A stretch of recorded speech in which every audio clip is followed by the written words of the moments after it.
Welcome, one and all, to the latest episode of Signals from Mars. I'm your host, Victor, and joining me is Jeremy. Jeremy, how are you? Yeah, good. Thanks, Victor. We had a very lovely day here, really sunny and warm here in the UK. Yeah, looking forward to talking about some metal with you. Excellent.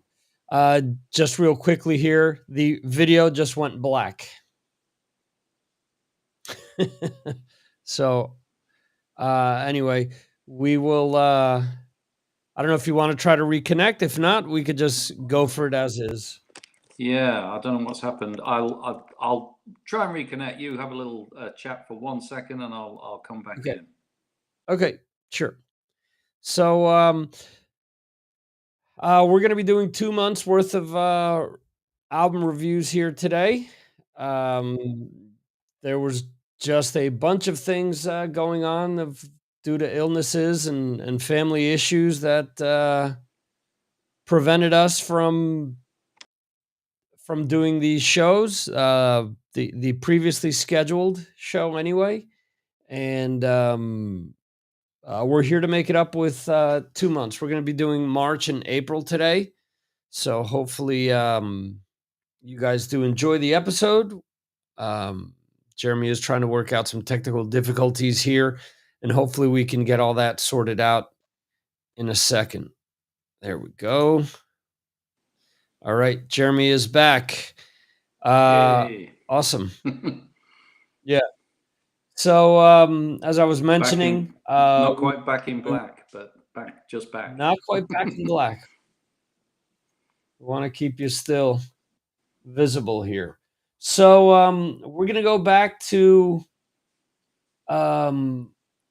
March here, and there was a lot of stuff that I listened to anyway. So let's go back to March 7th.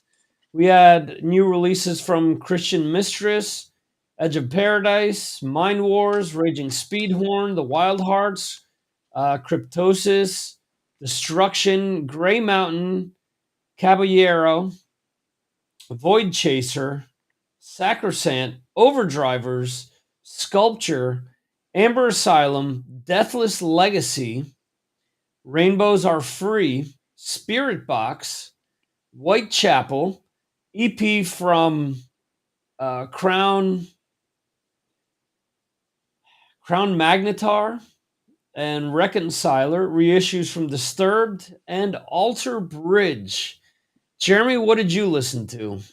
Yeah, well, I started off listening to Glory or Nothing by the band Overdrivers, sort of an AC/DC Airborne type of band. Didn't take itself too seriously. They also hail from Australia, as it happens. Perfectly acceptable hard rock. The production was good.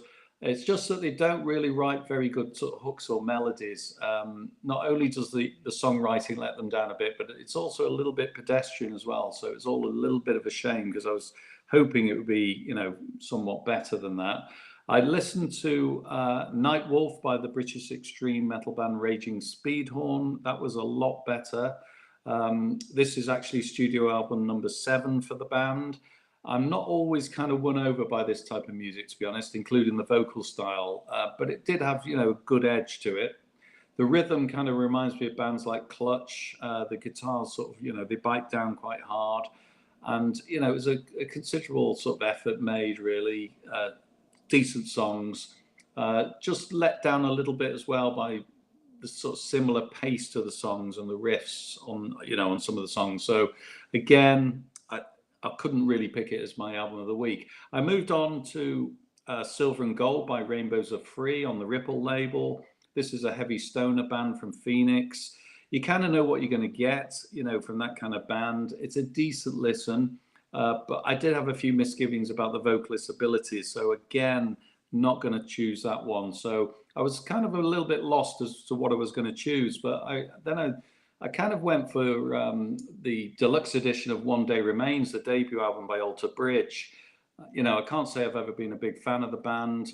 I did actually fall asleep one afternoon watching them at Download Festival, as it happens. But I definitely think this album is worth a revisit. Some really good songs on it. it shows that the band, really sort of deserved to go on and get some success. You could kind of tell that it's very polished, has a nice balance to it. It mixes up ballads and hard hitters. There's some real sort of decent riffs there from Mark Tremonti. And the other thing about it is that Miles Kennedy is a younger man, so I think that he's not as nasally as he became sort of later on in his career as well. So, the final track as well really ends it nicely with, it's actually called The End Is Here. Very solid track, very solid album. And I'm afraid I'm just going to have to pick that one as my album of the week. Okay. That to me actually is their best album, their first album, I Okay. think. I do think that after that first album, a lot of what they released just became very samey. And there's just a lot of stuff that was like overly polished, too kind of radio friendly. I don't know. But yeah. Anyway, okay. So I listened to Children of the Earth from Christian Mistress. Not bad. A throwback kind of new album type band. Listen to Mind Wars V or 5. That's a lot more modern sounding. Listen to the Wild Hearts, Satanic Rites of the Wild Hearts. It's not a bad album. The problem for me with this album is it sounded more like a Ginger solo album. I have no problem with it being all over the place, but there's like 2, 3 really strong songs, and the rest is kind of like scattered ideas where it's like, you know what? If had he have worked with someone else on this or worked as a group effort, you probably would have been able to get something stronger out of it. I don't know.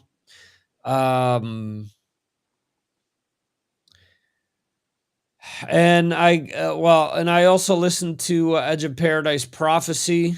They've switched over to Napalm. This is a little heavier than their last release, which was on Frontiers, but it's still along the lines of what you could expect from them. I really like the album. I really like a lot off of it. I will say that my album of the week is Spirit Box with Tsunami Sea on Pale Chord. I think it's a good progression by the band. There are a few songs off of this, specifically the one of the, I think it was the first single they released off of this, Soft Spine, which is something that I've listened to quite a lot these last few months. So that kind of edges it out over the Edge of Paradise album for me. But 2 very strong albums. I could have gone with a favorite A and B for this week. So, cool. Let's move on to the 14th here. We had new albums from, wow, I don't even know how to pronounce this. Desiderium, I guess. Black and Damned, Streetlight, Derision Cult, Thursin, Thurnsin, third time's a charm, I guess. Somme, Warbringer, Dorothy, Ricky Warwick, Coheed and Cambria, Envy of None, Night Stalker, Sanhedrin, Steven Wilson, and Temperance, reissues from Camelot, and Mad Season, excuse me. Live albums from John Anderson and the Band Geeks, Heathen, Jimmy Page, and the Black Crowes, and Metallica. The Metallica and the Jimmy Page and Black Crowes are really reissues. The Metallica is just a vinyl version of a DVD of theirs from years ago. And compilations from Simon McBride, Red Fang, and the all-encompassing Ozzy Osbourne See You on the Other Side 2.0, which is essentially everything he's released, but on vinyl. Um, I listened to a lot of music for this week. Um, what did you listen to? Yeah, well, I didn't listen to Ricky Warwick, but actually, I would have listened to Ricky Warwick. I just, Warwick. yeah, Okay, there you my go. bad. For, My for your bad. For your British listeners out there, Yes, yes, yes, no yes. You're worries, right. no worries. Anyway, what my question is: have you ever wondered what it would be like if Ozzy and Black Sabbath decided to jam at his final gig at Villa Park? Because if you did, not playing Black Sabbath songs, but just jamming. Wonder no more, because listen to Return from the No Point of No Return by Night Stalker. It's a stoner Okay. band from Athens in Greece. And I think actually I might have heard them before a little bit in passing, but it's definitely one that I'm going to do a deep dive into in their other albums because, I would actually suggest play the title track first and you're immediately transported into a Sabbath time machine, possibly with Zakk Wylde rather than Tony Wow. Iommi. But in any event, sit back, enjoy some really top-notch stoner on this. It was really good. I'm not exaggerating to say this was probably the best stoner album I've heard in a very, very long time. Wow. There's some really good brooding songs on it. It's actually their 9th studio album. This is why I said I wanted to go back and listen to, some of their earlier stuff, and I haven't done that yet, but I'm hoping to over the next few weeks. It gets a really big thumbs up from me, that one. It wasn't my album of the week, but it was very, very close. I actually moved on to the traditional thrash of Warbringer. I think possibly you've heard this one as well. Yep. Wrath and Ruin, their 7th album. I enjoyed it as I would any similar thrash band, but I couldn't help thinking it sounded a little bit like a sort of poor Death Angel with slightly inferior production quality. It had its moments. The CD also comes with a bonus disc of live tracks that fans will enjoy, recorded across Central Europe in 2023. It does sort of get over the power and the strength of the band, the live stuff. I thought the live stuff was really good. So a very impressive live act. Was the album itself I thought was a little bit so-so.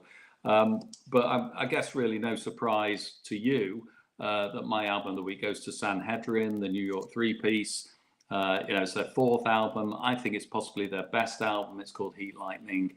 The bass player and singer Erica Stoltz gives the band, a real trademark sound with her, sort of unique vocals, really. Very apt for this type of band. There's also, I think, a bit of an edge to this album that they haven't had before. It's sort of aptly illustrated on the very fast tempo above the law, the brooding king of tides, and the metal stomp of high threshold for pain. So I just think, it's another winner for me, and it was very easy for me to pick it as album of the week. Okay, cool. Yeah, so I listened to a lot of stuff this week. I listened to the Warbringer, as you mentioned. Good album, in line with what they normally put out. But I think gets kind of samey after a while. I think what separates some of the albums is that they've had more songs where they've switched up tempos and things where it's kind of kept me a little bit more engaged. It's not a bad album. I mean, if you just want a full-on thrash album, this is as good as you're going to get, without looking at one of the classic bands. I listened to the Dorothy album. She's on Jay-Z's rock label. I don't remember it right now what the name is. The album isn't bad. It's just a little too radio friendly for me. There's a track with Slash on it. She's got a great voice. I just wish that they would gear it more towards a hard rock audience as opposed to a radio rock audience. I think she's got, again, great vocals, but it kind of crosses over into like country and some pop rock in certain places. And I like pop rock, but I just wasn't expecting it from this. So it wasn't what I was looking for. The Ricky Warwick album. I'm a huge fan of the Almighty. Enormous fan of the Almighty. I like something off of all of their albums. This album is a huge letdown to me. I could put this next to the Robin McAuley album with what I was expecting and what I got. God bless him. You know, he's doing what he wants to do. But again, an angry Ricky is what I want. I want an angry, angst-filled, Ricky Warwick, which is what he was in The Almighty. With this, it just kind of feels like Black Star Riders light. And there's some things on here that are just way too poppy for me. Like way too.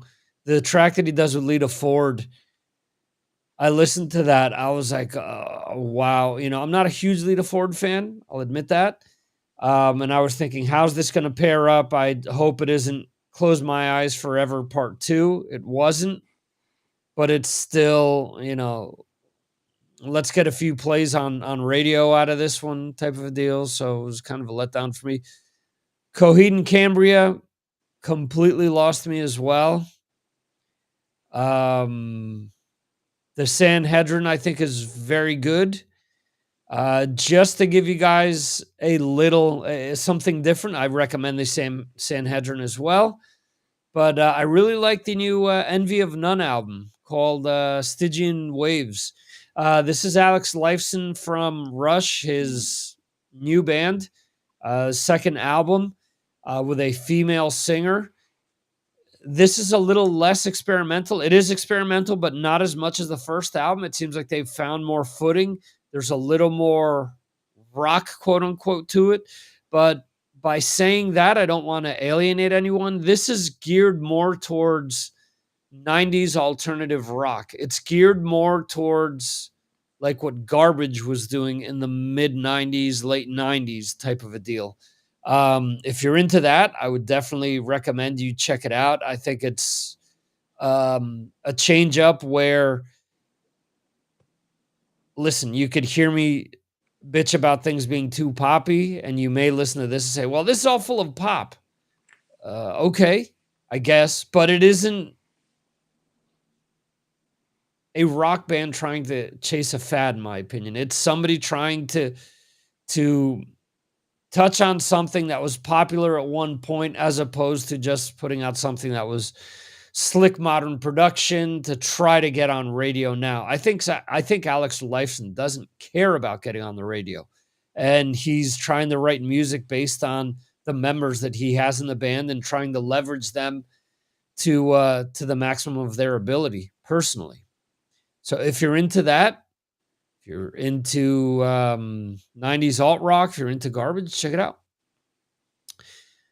March 21st. Again, we're still recapping March. We'll get into April in a second here. We've got 2 more weeks of March to go.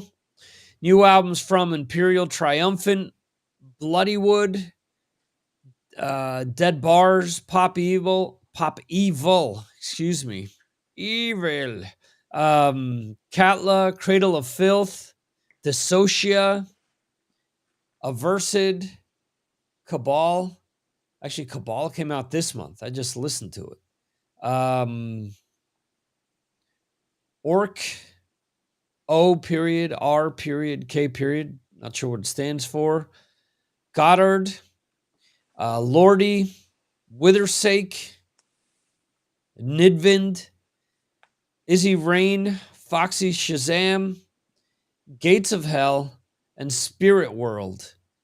EPs from Big Big Train, reissues from another release from Big Big Train, and a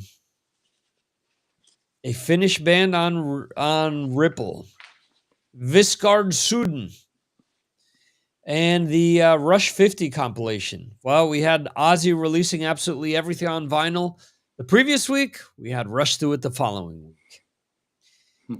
So, Jeremy, what did you listen to for this week? Yeah, it was a bit of a difficult week for me, this one. There weren't that many albums for me to personally get my teeth into. I began with the self-titled debut album on the independent label Fixed by Izzy Rain, or Kristen Matskoff, as she's otherwise known. A singer and producer with pink hair and a modern, if somewhat generic sound, mixing sort of, Madonna with Enter Shikari, I think, among other bands. Actually, it wasn't a bad listen at all. I kind of enjoyed this. I could have done without some of the growly add-ons that she does, but she has a decent voice. She can write a good song or two. There were definitely 3 or 4 on there that I liked, possibly more. They sort of hooked me in with a sort of mix of poppy metal, quite high quality. So that was okay. I moved on to Hell Dorado by Spirit World, the US metal band that was formed in 2017, described themselves as sort of death western, a genre that I think is very apt as it kind of captures what you get. It's a bit of an eclectic mix, actually. There are some sort of thrash elements on it as well. You can sort of think maybe Testament on the tracks like No Vacancy in Heaven and Oblivion. There's sort of a kind of a rasping Chuck Billy type vocal on there and very sort of pummeling guitar lines. But then on songs like Bird Song of Death, the band show, sort of mellow and definitely sort of more of a Western theme. It's very interesting type of album. I'm not totally sure, I was really into it, but definitely one to give another listen to, and definitely one for the listeners out there to maybe pick up and see for themselves. So really, for that reason, I've kind of opted for a safer choice as my album of the week. I've picked the Swedish band Got Hard with Stereo Crush, their 14th studio album since 1992. I mean, I wouldn't say this is a particularly favourite band of mine, but I guess they kind of do Bon Jovi and Def Leppard soft rock better than those two bands today. With a sort of kind of a mix of hard rockers and whimsical ballads, but who doesn't do it better than Bon Jovi and Def Leppard? What you get is you get a great singer, you get a fine ear for melody and chorus. There's a decent reworking of the Beatles song "Drive My Car." It's heavier than the original. It's kind of true to its roots, so it's it's well worth a listen. Clearly a band that's been influenced, by the Beatles, because there's another track on it about a student road trip called Liverpool. This won't obviously appeal to real metal fans out there, the real hardened fans, but I thought it was a good listen, and it's going to be my album of the week. Did you say Swedish or Swiss? I said Swedish. They're Swiss. They're Swiss. Okay. I got my Swedish mixed up. Yeah. Yeah, sorry. No problem. Yeah. Yeah, I mean, they're like you're saying, they're in the vein of like Heat or Eclipse or someone like that. Yeah, similar, yeah. Yeah. All right, so I listened to a bunch of different things this week as well. Listened to the Imperial Triumphant. Been wanting to get into that, but we've got enough bands with masks, folks. And not even in a Slipknot type of way. I mean, I interviewed Sermon 2 years ago at this point. Imperial Triumphant is a 3-piece. It's very avant-garde and a lot of like noise rock. Let's see what else. I listened to Pop Evil's What Remains, very radio friendly, so really not my thing. Cradle of Filth's The Screaming of the Valkyries. I mentioned this when I posted one of the videos to Patreon a little while ago. This is probably thrashier than some of their previous releases, and they're one black metal band that I listen to. I can't say quite frequently, but I like stuff off of each of their albums. I do think that Danny Filth has a way of mixing in melodies and different things that others don't do. They're working on a project with Ed Sheeran right now, actually, who's a longtime fan of theirs. It's a cool listen. It's different from what they've done in the past. I listened to the Orc album as well. I would consider this a mix of like Led Zeppelin, Days of the New. I'm trying to remember. Oh man, a band that did they did a duet with Lizzie Hale last year, and they were on that one music. contest show that had Lizzie Hale and Gavin Rossdale and Alice Cooper and all these people picking different bands. They were the runners up. Damn, I don't remember the name of the band. I could actually look it up real quick. This is the most exciting part of the show, is having me search for things. Mercy. It is the Native Howl. There you go. All right, Native Howl. It's kind of in that vein. Kind of sounds cool. It's got more electric stuff going on than Native Howl does. I listened to the Izzy Rain as well. To me, she's trying to do what Poppy's doing, and like you said, it's not bad. It's just that I think Poppy does it slightly better, so she kind of fills that gap for me. And also, I listened to the Animality opera by Foxy Shazam, who's gotten back together, New York band, if I'm not mistaken. And it was okay. I was expecting something a little bit more rock.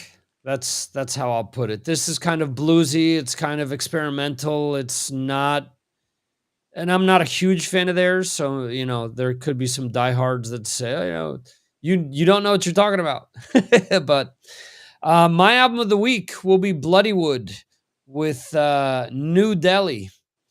They are a new metal band out of India. So it is New Delhi as in NU. It mixes a lot of new metal aspects from the late 90s, early 2000s. This is their second album, to my knowledge. A little bit more experimental, and I do like the way that they do mix in some of their native music from India. So that, to me, is always something that sells me on acts that experiment like that. So yeah, that's what I would recommend. I know that I'm all over the place with what I listen to here and what I'm recommending, but trying to give you guys different flavors and different things to listen to. All right, March 28th, we had new albums from Vigil Hunter, Alliance, Genevra, Phil X and the Drills, Wet, Broken Love, Flesh Spoil, Severed Angel, Chiarosuko, Sick Puppies, Arch Enemy, Memphis May Fire, Telepathy, Sixth Sense, Lauren Babick, Uziel, Alien Weaponry, The Darkness, Deaf Haven, Donner. I already had. I will omit that. Delete. Masters of Reality, returning after a bunch of years. Savage Master, reissues from Black Sabbath, Paranoid High Fidelity Vinyl, compilations from Halloween with March of Time's The Best of 40 Years, and a new live album from New Model Army. Jeremy, what did you listen to this week? Yeah, I began the week on a good note. I checked out the latest solo album from the veteran keyboardist Don Airy, Pushed to the Edge. A really great start to the week. It was a fine blend of keyboards, sort of embellishing songs rather than sort of a seemingly annoying afterthought. I mean, the Deep Purple Ivory Tinkler, he's going to be 77 in June. Just take that in. But he shows no signs of slowing down. He's got that sort of... he's got a really good backing with him. He's got Simon McBride on guitars. He's got Carl Sentence and Mitchell M sharing the vocal duties.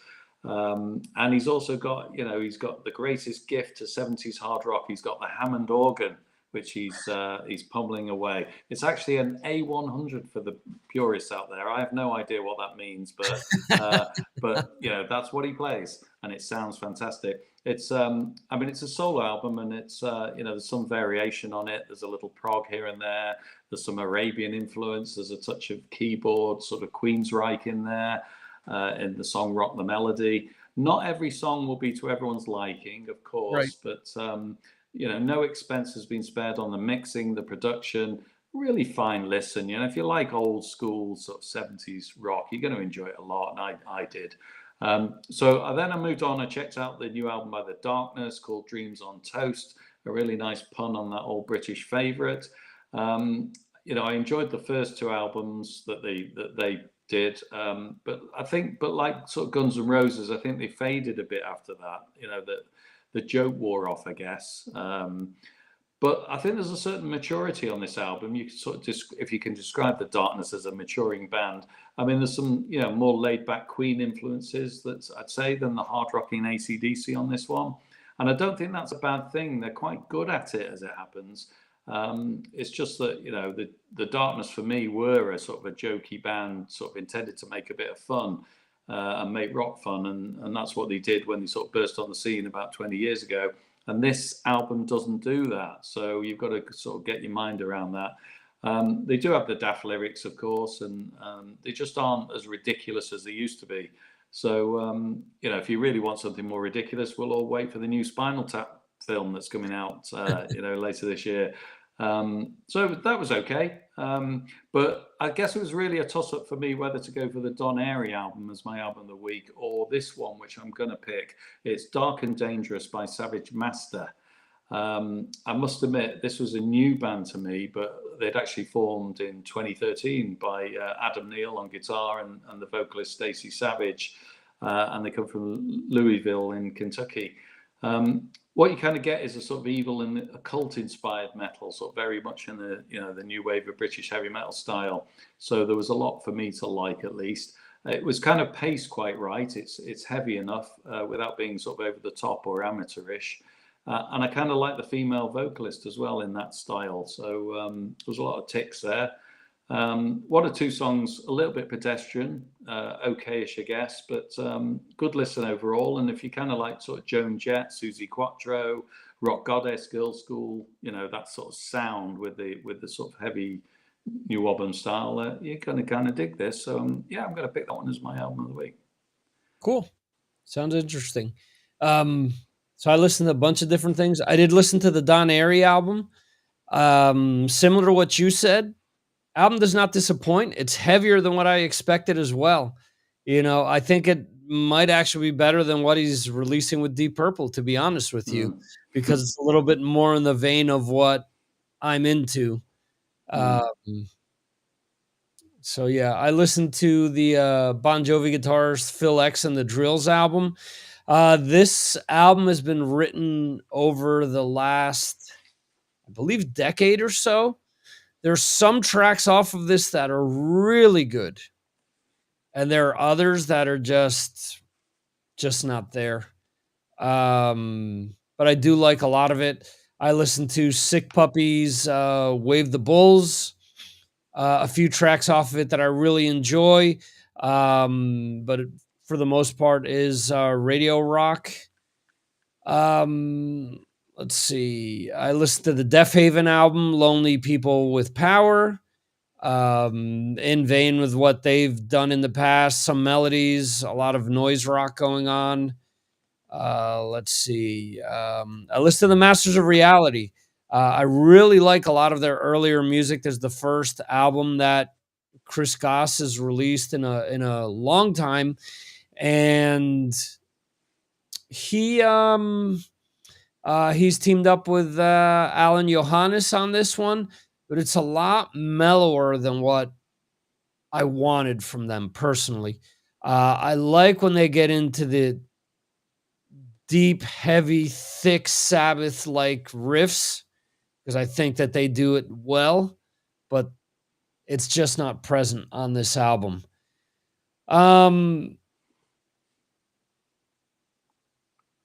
Let's see. I listened to Alien Weaponry's Tehran.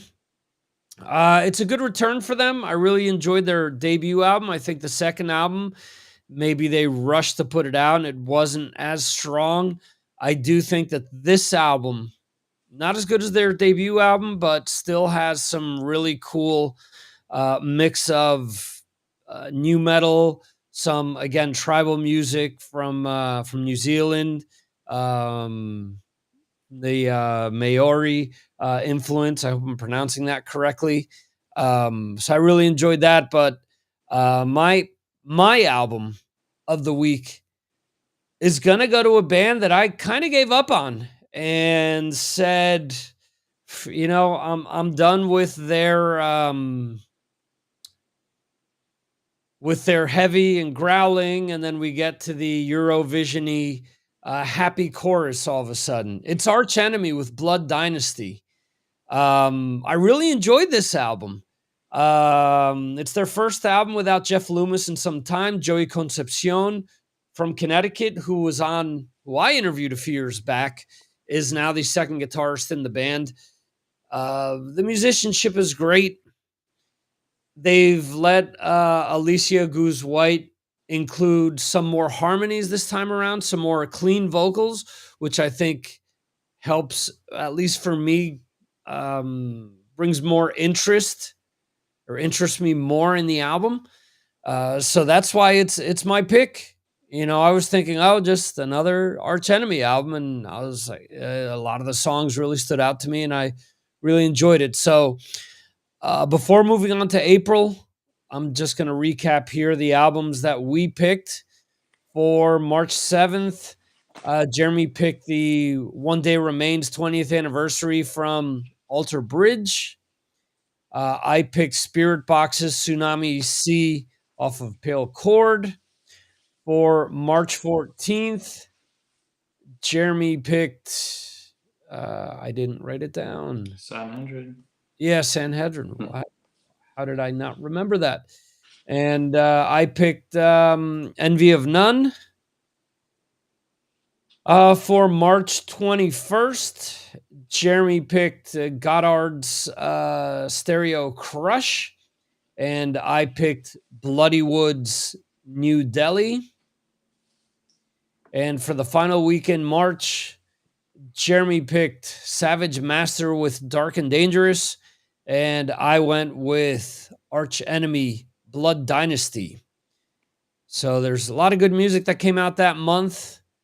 There's always good new music coming out all the time. Hopefully this helps turn you on to some things that maybe you didn't give a shot, didn't know came out. Whatever the case may be, the idea is to have you check these bands out, and hopefully you drop some money and help some of these bands out as well. All right, let's move on to April. April 4th, we had new albums from LA Guns, Smith Kotzen, Elysian, Benediction, Lopan, Bleed From Within, Warfield, Frantic Amber, Buried Realm, another one of these tongue twisters here, Charitzis, I guess, Moon Destroys, Luna Kills, wow, interesting, okay, Debt Neglector, Fractal Universe, Air Dawn Daggers, EPs from Scowl and Midnight Vice, reissues from Meshuggah, live albums from, I've got everything out of whack here, live album from Rotting Christ, okay, so, damn it. Jeremy, what did you listen to this week? Yeah, so a bit of a whirlwind in April. I'm going to probably offend you right from the off because I listened to the LA Guns album. Their new album left me a bit cold, if I'm honest. Yeah. I've never been that massive a fan of them. I always think that their songwriting is not really as good as it should be for me personally, but I did like the previous album. I think you remember we picked that in our top 10, and I really liked that one. But I couldn't get into this one. I found it quite boring, if I'm honest. I'm sure you're going to be commenting on it in a minute, so I'll leave you to elucidate on it and fill out the bits that I can't do because I really couldn't get into it at all. So I went into the Midnight Vice 7-track self-titled EP. Lasts about 28 minutes. I thought that was pretty good. It's a sort of fast-paced 80s new album style homage by a band from Tampa, Florida. Nothing new on this, of course. It's very sort of a well-trodden path. Usual rehash riffs. A high-pitched singer. A band that's sort of guaranteed to give you an enjoyable night out in a pub or club. But it gets better as you go through the tracks, and I really like the track Mysteria. I don't know if that was a bit of a mistake on Hysteria by Def Leppard. Particularly enjoyable, that one. The record closer White Witch I liked, very classic new album. So that was very good. Are We All Angels by Scowl is probably going to be my pick of this particular week.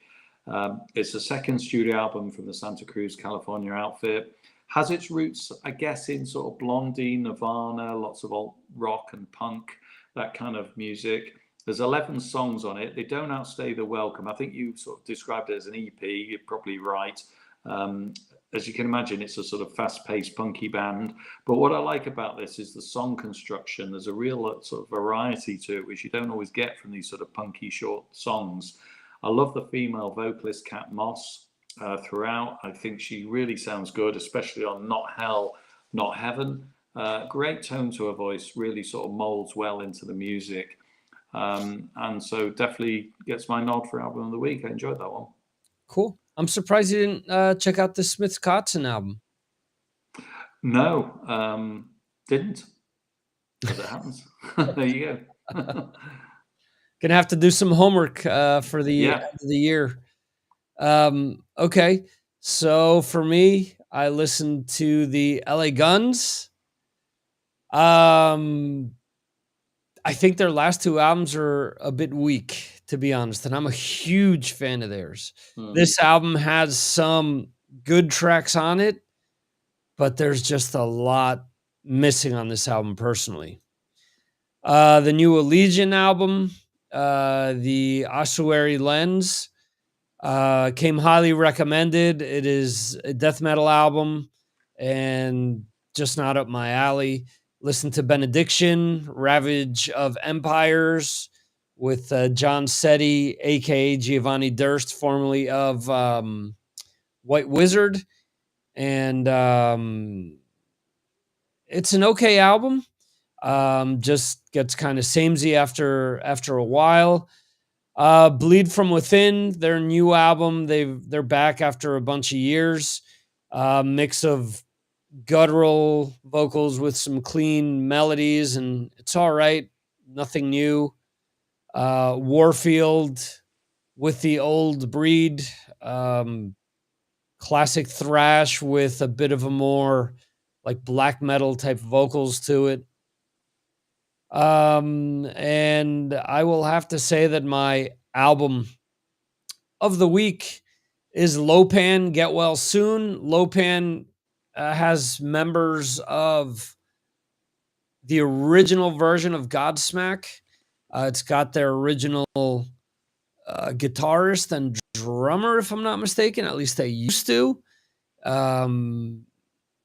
The album, I mean, it doesn't sound anything like Godsmack. It's a little bit more in a stonery type vibe than Godsmack is.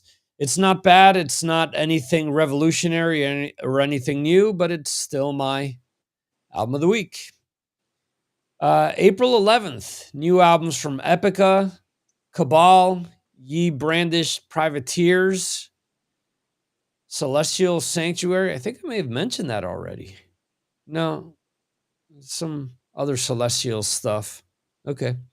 Elvin King, Mesa, In the Woods, Tower, The Lord Weir, Sloth Fane, Samtar, Diabolizer, Rock Out, Exiled Hope. You get a kick out of all these mispronunciations. Annis Okay, Valahor, Black Map, Oof. Ryoji Shinomoto, Teen Mortgage, and reissues from Therminality and Swallow the Sun. What did you listen to, Jeremy? That was a testing week, I think, for pronunciation, that one. Well, I'm going to give you a very easy one to pronounce. The Swiss band Rock Out was the first one I listened to. Let's call it rock and roll on Frontiers. I mean, it was okay. It's a sort of well-trodden path of Aussie-style stomping rock, very similar to Crocus. Sounded a little bit at times like the Dead Daisies, so you kind of know what you're getting on this one. You will hate the lyrics. I hated the lyrics as well, to be honest. But it was good time stuff. It just sort of works thanks to a professional edge, polished riffs, a decent singer, likable choruses. Just, was something we've heard before, I guess. By the way, they rose to fame in 2022 on national TV, and they're very popular on the local festival circuit as well. You can understand that because they're enjoyable to listen to, but it was nothing new. So I listened next to Shining by Swallow the Sun, the Finnish death doom band.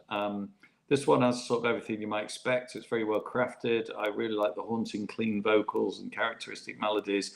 But before you mention it, I know it was originally released in October. I think I reviewed it back then as well, very favorably as well. But this is the deluxe version. And it was in a week where I didn't, have too many to pick from. So I thought I'd give it another listen. And, sometimes it's good to revisit an old record and think, was I right the first time? And yeah, I think I was, because it's a good listen. So I'm glad that I got to listen to it again. I then moved on to Beyond the Stars by Val Halor. This one's a kind of melodic Eamon Amarth that is sort of described as symphonic folk metal from Brisbane in Australia. Whatever it is, it's actually not bad. Sort of really draws you in, even if it's not all that great. Some sort of quite heavy moments in there. There's a nice folk ballad with sort of wishbone ash overtones called Wayfinder. And overall, I kind of listened to it all the way through, and I thought, yeah, I'm quite enjoying it. If you ask me to pick an album of the week, I'm going to struggle on this one because, all three were not really up to the usual quality. So I may go back to the Rock Out one with, let's call it rock and roll, simply because, it was easy to like, if you know what I mean. So I'll pick that one. The lesser of all evils. Yeah. Okay, so I listened to Cabal, Everything Rots, death metal. This week inspired me to propose some things to you earlier this week, because death metal isn't my thing. Elven King, kind of the same, and the Lord Weird Sloth Fang, Traveler Supplement 1, the Ethereal Glades. Listen to that. That's it sounds like straight up 80s heavy metal influenced by new Wabam stuff that was going on mid 80s, coming out of specifically England. Not bad. But I'm going to go with the Italian band Mesa with The Spin. It's a little mix of everything, kind of gothy, kind of hard rockish. Maybe dipping its toes back into like Love from the Cult, but with a female singer. So there's a lot of atmospheric stuff in there as well. It's a good listen. It surprised me. I posted a video on the Patreon to kind of wet everyone's whistle there, get you guys to check it out. And yeah, that's my album of the week for the 11th of April. Okay, moving on to April 18th. We had albums from the Melvins 1983. I had this listed as coming out. I couldn't find it on streaming, so it's possible that this was just a vinyl only release or something like that. But I have to check out some of the promos that were sent to me if in the event that I do have it there. All right. So what else?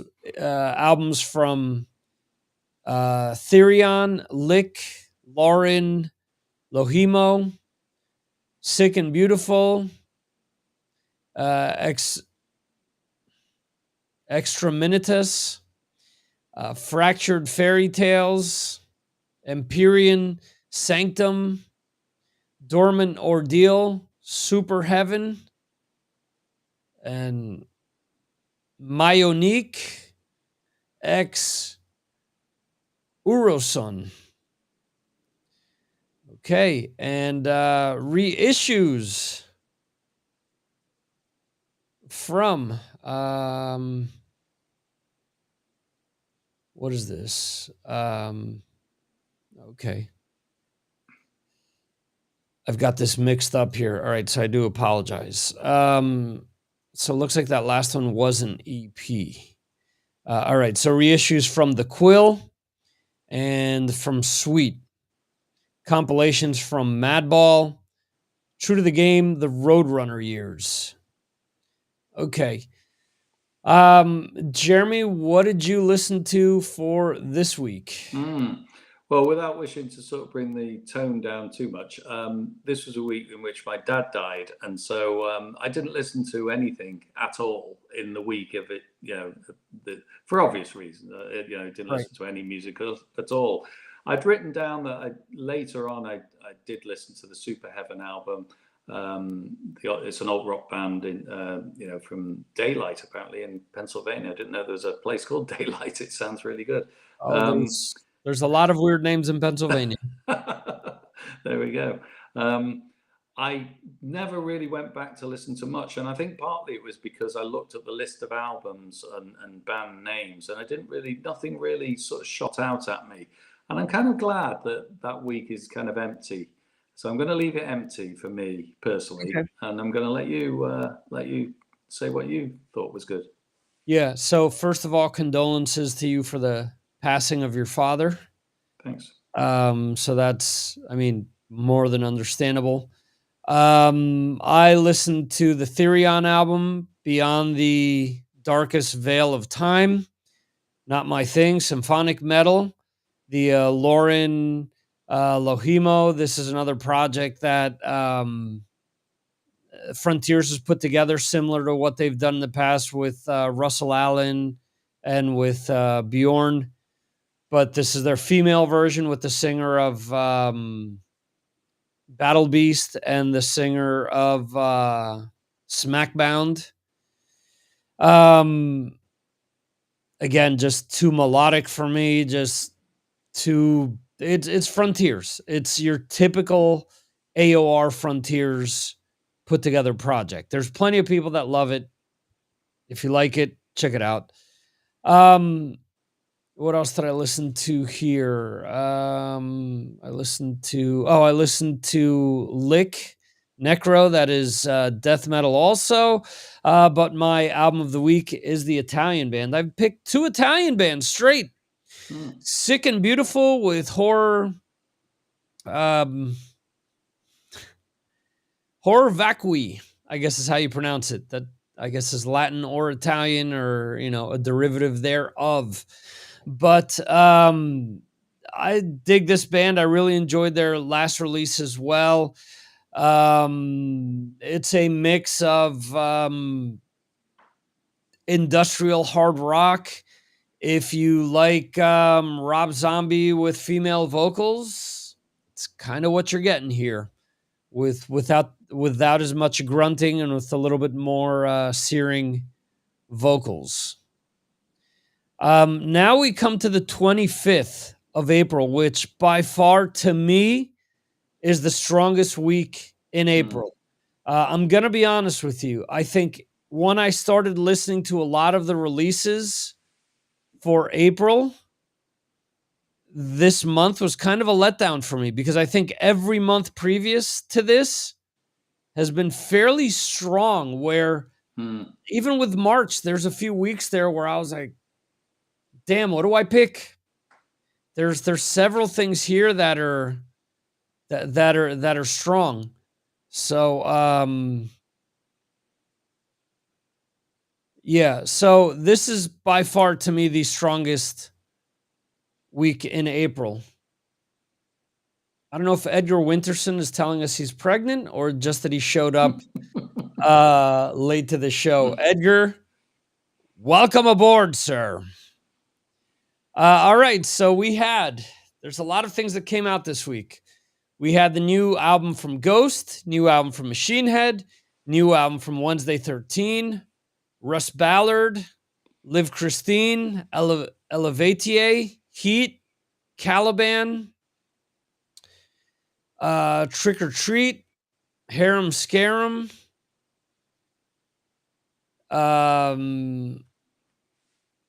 Kardashev, Cadaver, Conan, Game Over, Tony Butler, Art Nation, Employed to Serve, Beholder, Cancer, Avenger of Blood, Deserted Fear, Landmarks, Akamkara, Coffin Feeder, Bark, Phantom, Sacred Steel, Teaser Suite, and Ghost Seeker. Live albums from Klaus Schulze and Sirith Ungol, the legendary LA band Sirith Ungol, which my good friend Bob Nalbandian, the late great Bob Nalbandian, used to talk them up all the time. All right, Jeremy, what did you listen to on the 25th? I remember listening to Sirith Ungol back in the day as well, a long time ago. I first of all listened to Ritual Supremacy by Sacred Steel, the German band. It's a sort of mix of power metal, traditional, old school. The riffing I thought was pretty good on the whole, but very much like other German bands who do that sort of stuff. But a little bit let down, I think, by the songwriting, especially the vocals, which was all a bit evident on a track like The Watcher Infernal. Great riffs, but let down by the vocals. Now, this is interesting because I don't think we've ever had this, Victor, but we have a dead heat for album of the week. I've listened to these two albums I'm going to mention now for a good week or so, and probably a couple of weeks. I bought one of them. I've got the other one on order. I cannot split them. I have gone down to a granular level, and I can tell you now that they both are 8.93276 points out of 10. So there is no way you can split them. So the two albums, of course, one of them is Skeletor by Ghost, which is a really good album. I'll come to that again in a minute. I'm sure you're going to comment on it as well. And the other one is Welcome to the Future by Heat, which, as you know, I really like Heat. I've liked their recent albums, and they're very different albums, both from the same country, of course, as well. I really like the Heat album because it's got all the same melodic stuff. It's got some killer songs on there. It's got ballads on there. It's kind of what I would expect from a Def Leppard-y type, Bon Jovi type band, and they do it far better. And they even outdo Europe, I think, at times. So I really like that album. I bought it straight away. I've been playing it a lot. And, I don't like every song, but then I don't like every song on the Ghost album either. But I do like the majority of both of those albums. The Ghost album, I think, is not quite as good as Impera, the previous one, which I thought was their peak album for me. But I think there's some great songs on it. They've got great melodies.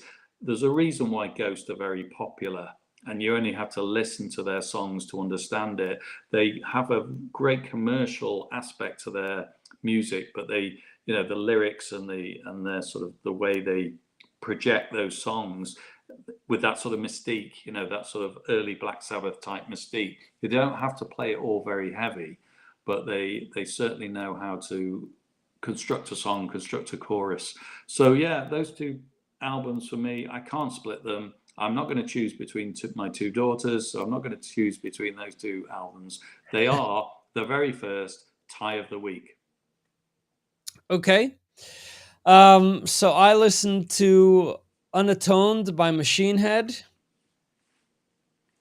This album is head scratching to me. What the hell is Machine Head doing in 2025? Machine Head has gone through different phases where they've put out albums where they've pissed their fan base off. Um, a lot of people really liked the last album because it was super heavy. It was a return to them being super heavy. This album is them being heavy and then giving us that good old happy Eurovision chorus in the middle. They're copying bands like Architects and Bring Me the Horizon and stuff like that, to where they're trying to be hip and cool to the to the young kids is what they're doing. This album to me seems like, for everything that people bitched about the Burning Red with them pandering towards new metal and stuff like that, I find this to be worse, because as much as they were trying to follow a fad there, some of those songs worked. These just don't work for me. There's a lot of cutting and pasting where we've got this great riff, we've got this heavy part. Let's paste something catchy in here. You know, unlike the Arch Enemy, where it's worked out and it's meticulous and it's layered and there seems to be a blueprint behind it, the Machine Head just kind of doesn't work for me. Just my opinion. Russ Ballard, Songs from the Warehouse, The Hits Rewired. This is Russ Ballard. It's a 2-album release. The first album is all new material, and the second album is reworkings of a good majority of hits that he's written for other people over the years. The album is just not for me. It's just too 80s commercial rock for me. Too, like, kind of trying to fit in with Jackson Browne and Bruce Springsteen and stuff like that. And he's written a lot of good stuff over the years. But the reworks of some of these songs just don't work for me. He does Since You've Been Gone, of course.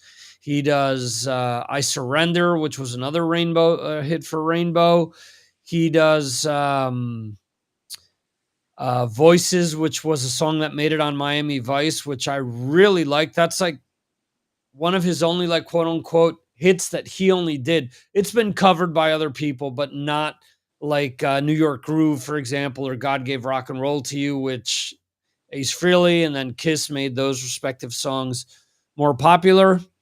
The album isn't bad. It just bores me. It's just not my thing.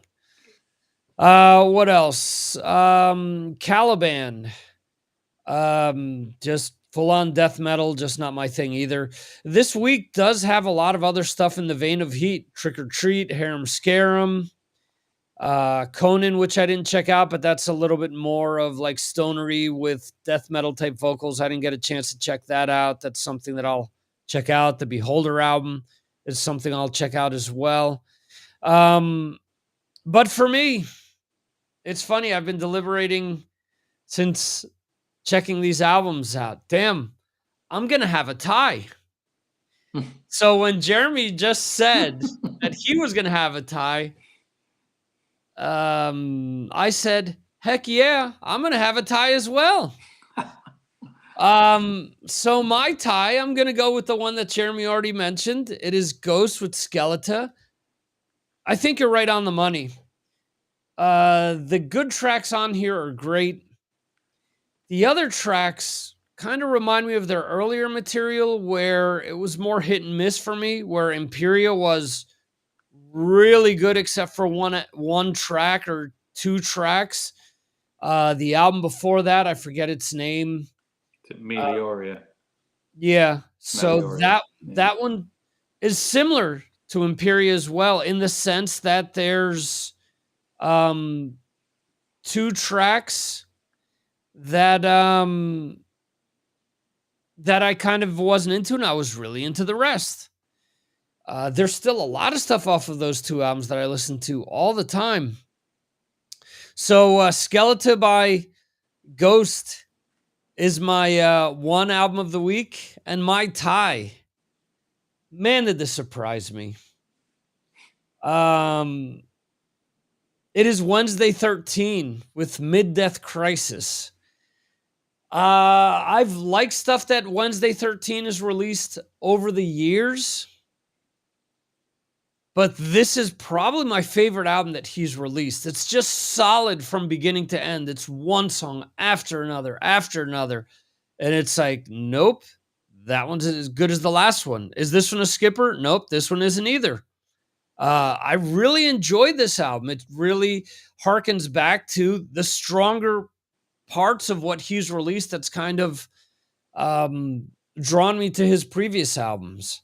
So I don't think you can go wrong with either one of those albums. So let's recap our picks for April real quick here. April 4th, Jeremy did Scal with We Are All Angels. I did Lopan with Get Well Soon. Let's see. For the 11th, you went with Rock Out with Let's Call It Rock and Roll. And I went with Messa with The Spin. That's Messa, Messa. And for the 18th, I went with Sick and Beautiful with Horror Vacui. And then on the 25th, we both had two picks. We both went with Ghost and Skeleton, and Jeremy also went with Heat and Welcome to the Future.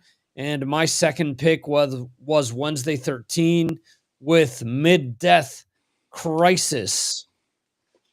Do you want to touch on some of those topics that we went back and forth with real quickly? Yeah, sure. Okay, cool. So we usually just do 1 month at a time, and we throw some topics back and forth at one another. And we had these way back in March. I do get that some of these may have maybe kind of old news at this point in time, but I think that they're still important enough to touch upon. So first up, we have a bunch of Judas Priest related things. Richie Faulkner let everyone know that he had to relearn to play guitar because he suffered a stroke. And he's also insinuated at the fact that there could be follow-ups to Invincible Shield and to Elegant Weapons sooner than later. The Elegant Weapons album may already be recorded, if I'm not mistaken. And the Judas Priest is something that's in the infant stage, and they'll possibly work on it next year. So I would assume that we would be looking at a 2027 release for that. But man, Richie's been through a lot, from heart issues to now stroke.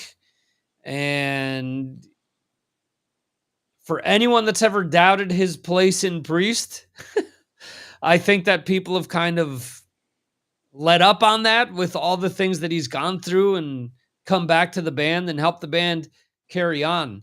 So, Jeremy, what are your thoughts on all this stuff? Yeah, it's quite interesting that Richie has said that he's struggling a little bit to play certain little bits because they've been on a massive tour, haven't they? They've Right. played a lot of gigs, and they're playing again a few festivals over the summer in the UK. They're playing a place in Scarborough, just a sort of open air gig. And I think they're doing maybe one in London, and then they're playing some other stuff around the world again. So that they're constantly touring, which, for a man who has been so ill and possibly finds a little bit of a struggle playing certain bits. So you do wonder whether he's getting a little bit of help technically, technologically. But, full marks to Richie for keeping going because, he's a great player, as we know. I really love his stuff.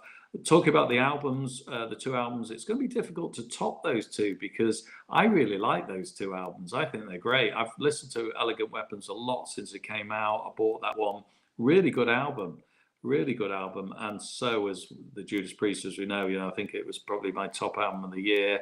Right. Mine too. So yeah, I just wonder how they're going to top it. They're going to have to do something a little bit different rather than just copying the ones that have come out.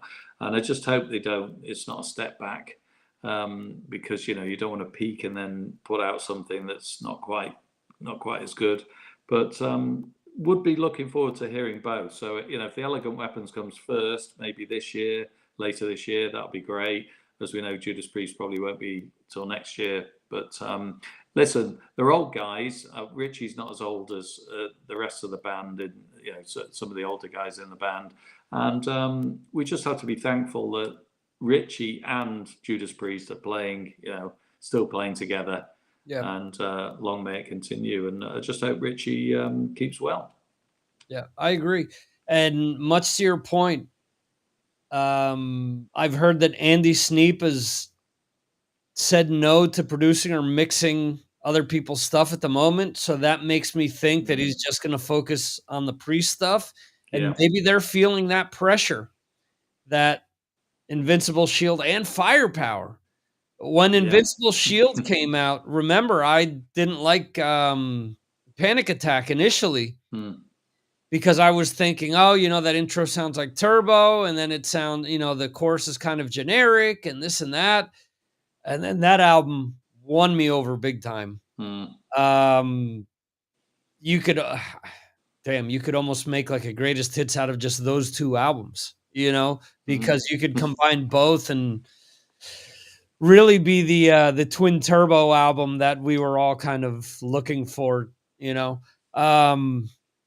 but yeah, it scares me on the one hand that it's a letdown, but after listening to Invincible Shield so much, it made me think, bring it on. If they're going in this trajectory, and I believe in Andy Sneap, I believe in what he can do. He's got the Midas touch, and I think he knows what bands need to do, and I think that there's it's not a mistake that he's still in the band. I think that they've probably come to realize that he's more than just that guy helping us out on stage. He's now part of what makes their music continue to grow and continue to be relevant. Yeah. Okay, so at the time also there were some rumors about possible Black Sabbath avatars and the possibility that the band could go virtual after this this concert coming up this summer. Is Sabbath a band that could do that? I think you can't say no. You've seen it, we've seen ABBA avatars, we've seen Kiss are going to be doing this sort of thing. Listen, if a band is going to be finished completely, they can't do it anymore. Sabbath are playing this final concert. They're going to play 5 songs, and Ozzy is really struggling even to play those 5 songs. If the audience wants to go and see it, then it's fine to do it. I mean, you have to decide yourself whether you want to go, whether you've seen Sabbath in their heyday, whether you've seen them live, whether you think it's worth it. As to question as to whether Sabbath should be doing it because they're popular enough to do it, I think they are. And I think there'll be an audience to see that kind of thing. I think there's other bands that could do it. I think, maybe Motorhead, you could do one for them. I think just go ahead and do it. It's up to the audience as to whether it's a good thing. And I've heard great reports about the ABBA one. I'm sure the Kiss one is going to be fantastic. And I'm sure if Black Sabbath did one, it would be amazing as well. And we just have to accept that, the band is no longer, and that's the only way you can see the band. Do you think that these avatars would be just the Ozzy era? Would there be a chance of them doing, some Dio related stuff as well? It's a very good question, and I think the answer is no, because I think that Sharon will be organizing it. And I think as long as she's in charge of it, it won't be Dio. But I think if somebody else had the rights to do it, I think, yes, they might do both eras, and it would be an interesting way of doing it. But I think she's only going to keep the Aussie band alive. Right. Okay. Bon Jovi has announced a new tour. But Hooray! will the ticket prices break the bank? Yeah, they seem to be. Listen, the first thing to say is that Bon Jovi are nowhere near as good as what they were in the 80s, and many bands aren't. I'd love to see maybe a Bon Jovi with Richie playing, because that's the only band that I'd want to see. But I've kind of seen what he can sing like live, and it seems pretty dire. Um, I'm I'm not a huge fan of Bon Jovi, but I can see, you'd pay a certain price to see a top band. You pay $100 or 100 quid, you pay 150 maybe, but come on, what are they charging for this? It was absolutely horrendous prices. Mm, I mean, there's some people out there that have got pockets. I mean, we've seen it recently with the Gene Simmons roadie. One right. guy paid, I don't know what it was. It was over $10,000, wasn't it, to Yeah, be the roadie for the 12,000, day? over 12. It $12,000. was Yeah. over $12,000. I mean, listen, this guy doesn't care about the money, and so there's going to be a lot of people who go to a Bon Jovi gig. They'll pay whatever they want to pay because Right. they've got the money, and that's what it is. But it's absolutely ridiculous. And I certainly wouldn't pay, I'd pay 40, 50 quid to see Bon Jovi, and I don't think I pay much more these days. Okay. I wouldn't even pay that, but No. that's neither here nor there. Yeah. All right. And last topic here, David Lee Roth sees a reissue of his solo work. Does it Mm. hold up in your opinion? Mm.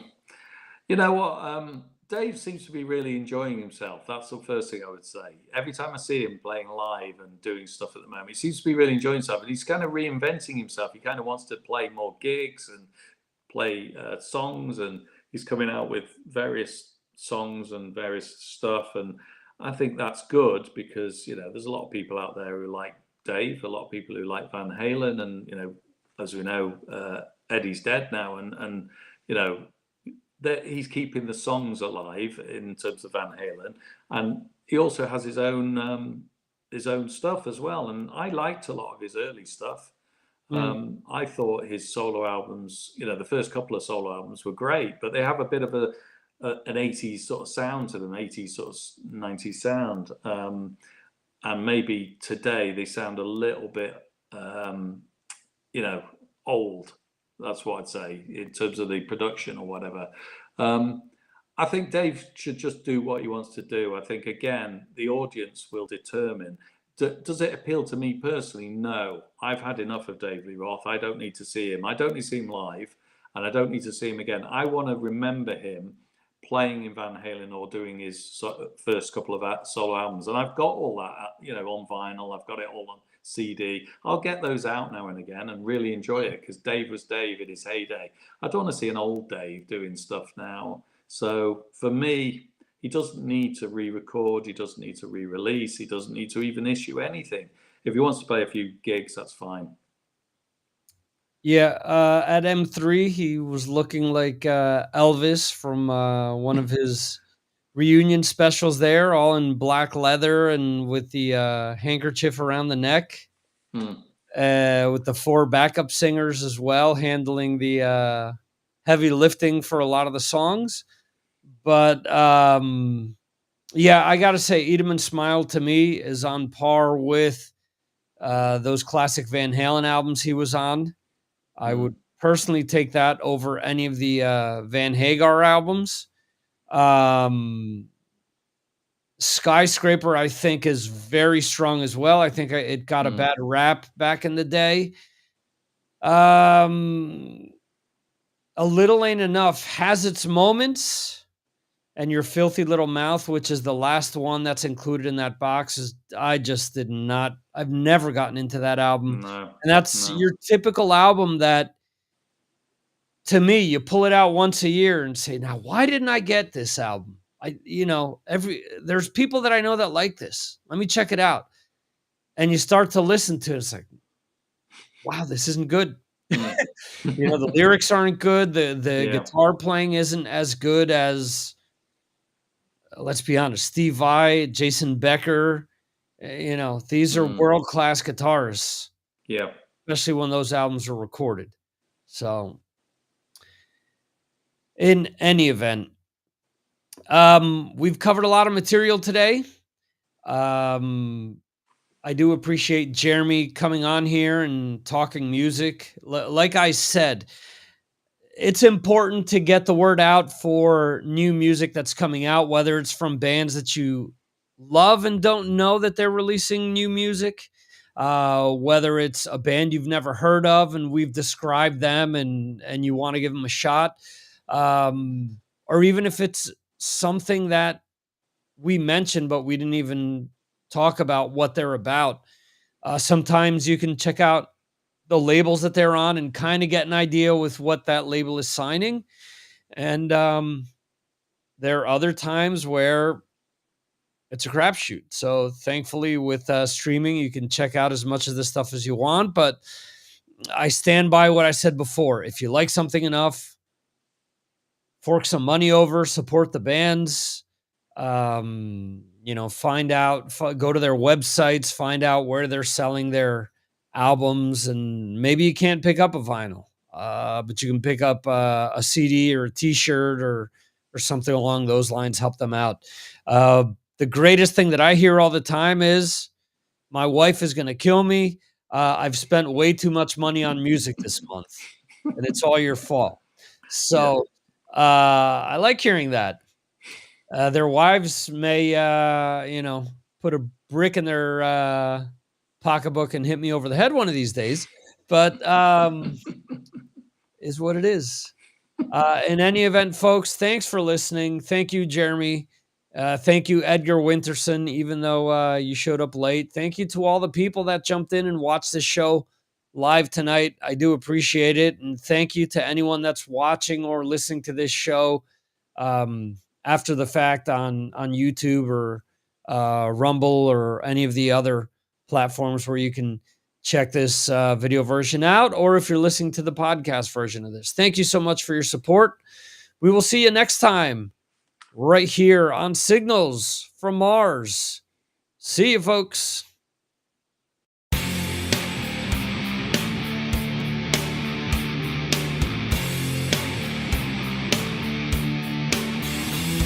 Thank you for watching the Signals from Mars live stream. You can watch the show live on YouTube, Facebook, Twitter, and Twitch, or check out replays on YouTube. Go to signalsfrommars.com for more information. This concludes our show.